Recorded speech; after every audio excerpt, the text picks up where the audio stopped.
भाजपच्या बिनविरोध निवडणुकीच्या घोटाळ्यानं लोकशाही पुन्हा कलंकित झाली असा घणाघात सामनातून करण्यात आलाय। सामनाच्या अग्रलेखातून निवडणूक आयोगासह सरकारवर टीका करण्यात आली आहे। लोकशाहीचे सर्व स्तंभ कोसळताना दिसतायत असं सामनातून म्हटलं गेलंय।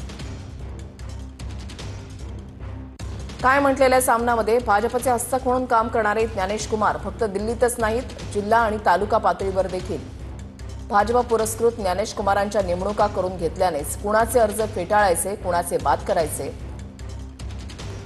कुणाला कसं बिनविरोध निवडून आणायचं यावर निवडणुकीआधीच निर्णय घेतले जातात। भाजपचे नातलग बिनविरोध निवडून आले। जामनेर दोंडाईच्या अनगरमध्ये लोकशाहीची हत्या झाली, तिथे विरोधी उमेदवारांना भाजपने जबरदस्तीने अर्ज मागे घ्यायला लावले, त्यासाठी धमक्या देण्यात आल्या। अशा वातावरणामध्ये निवडणूक घेणं हे महाराष्ट्राला शोभणारं नाही। भाजपच्या बिनविरोध निवडणुकीच्या घोटाळ्यानं लोकशाही पुन्हा कलंकित झाली। महाराष्ट्रासारख्या राज्यातही हे प्रकार घडत असतील तर संविधानाची तिथे काय प्रतिष्ठा राहिली? लोकशाहीचे सर्व स्तंभ कोसळताना दिसत आहेत।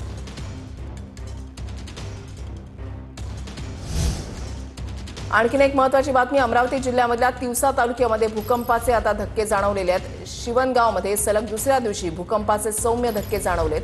भूकंपाचे धक्के जाणवल्यानं ग्रामस्थांमध्ये आता भीतीचं वातावरण आहे।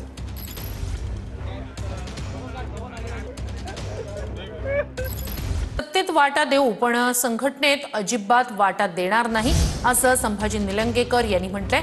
भाजप आमदार संभाजी पाटील निलंगेकर यांचं हे वक्तव्य एकही जागा भाजप व्यतिरिक्त कुणाला देणार नाही असंही त्यांनी म्हटलंय। पाठी भाजप लढणार आहे, एकही जागा आम्ही कुणाला देणार नाही। आता ताकदीने लढू साहेब, बरोबर आहे साहेब, नो कॉम्प्रोमाइज। आता कार्यकर्त्यांसाठी कोणत्याच पद्धतीने कॉम्प्रोमाइज नाही, गद्दारीला आपल्याला माफी नाही।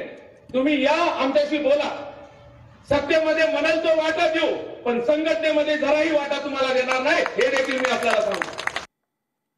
कार्यक्रमाला येत असाल तर शांततेत कार्यक्रम बघा असं गौतमी पाटीलनं म्हटलेलं आहे। प्रेक्षकांना गौतमी पाटीलनं आवाहन केलंय। काही दिवसांपूर्वी वर्ध्यात गौतमी पाटीलच्या कार्यक्रमात प्रेक्षकांनी राडा केला होता। मी फक्त त्या प्रेक्षकांना एकच म्हणाल, तुम्ही कार्यक्रमाला येता, तुम्ही तुमचं काही एन्जॉय करायला येतात, कला बघायला येत असतील तर तुम्ही प्लीज थोडंसं शांततेत कार्यक्रम पूर्ण बघा। तुम्हाला गडबड गोंधळ करायचा असेल तर असं करू नका, नाहीतर येऊ नका। पण प्लीज सगळ्यांनी आहे ना, म्हणजे कार्यक्रमाला आलेत ना तर व्यवस्थित कार्यक्रम पार पाडू द्या, असं करू नका। नागपूरमधील शहर स्टार बसचा संप आहे। हजारो प्रवाशांना याचा मनस्ताप होतोय। स्टार बसचा संप असल्यानं नागपूरमधील बहुतांश भागात बस सेवा ठप्प आहे। वेतनवाढीच्या मागणीसाठी वाहक आणि चालकांनी संप पुकारलाय। नागपुरातील बर्डी स्थानकावर वाहक आणि चालकांची घोषणाबाजी सुद्धा पाहायला मिळाली।